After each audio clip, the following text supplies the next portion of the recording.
Welcome to the only daily podcast focusing on compliance news of the day. Each morning, start your day with a cup of coffee and Tom Fox, the voice of compliance, to hear about 4 of the top compliance, corruption, or leadership stories you will need to start your day.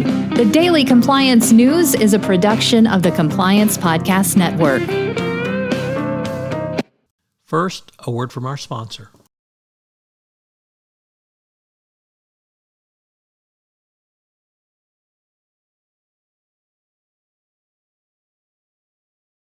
The Daily Compliance News for December 16, 2022, the boyfriend confesses issue.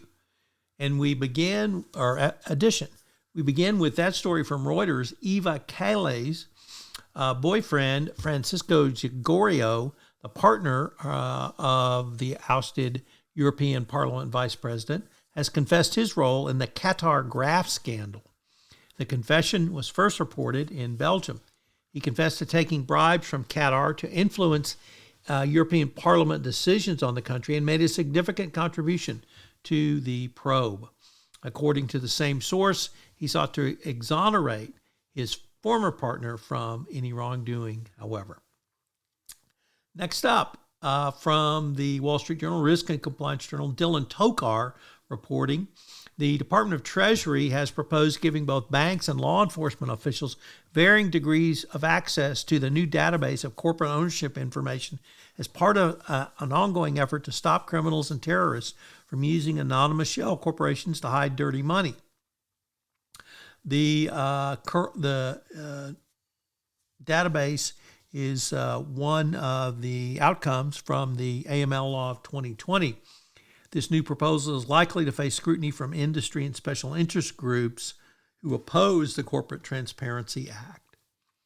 Next up, from Bloomberg, a racism lawsuit against Tesla is gaining momentum in California.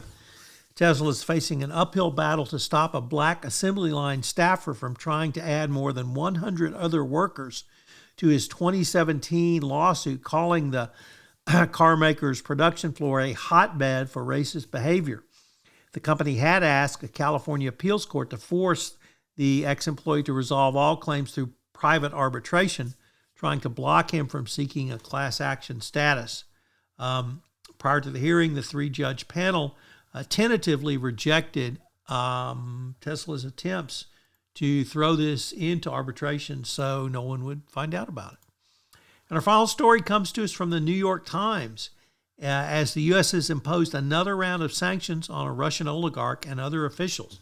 The State Department announced a new round of sanctions on prominent Russians, including an industrial metal tycoon. The sanctions block financial transactions in dollars with the tycoon Vladimir Putin, the largest shareholder of the world's largest producer of palladium and refined nickel. So more sanctions on Russian oligarchs. If these are in your U.S. supply chain, you need to be cognizant and aware of these going forward.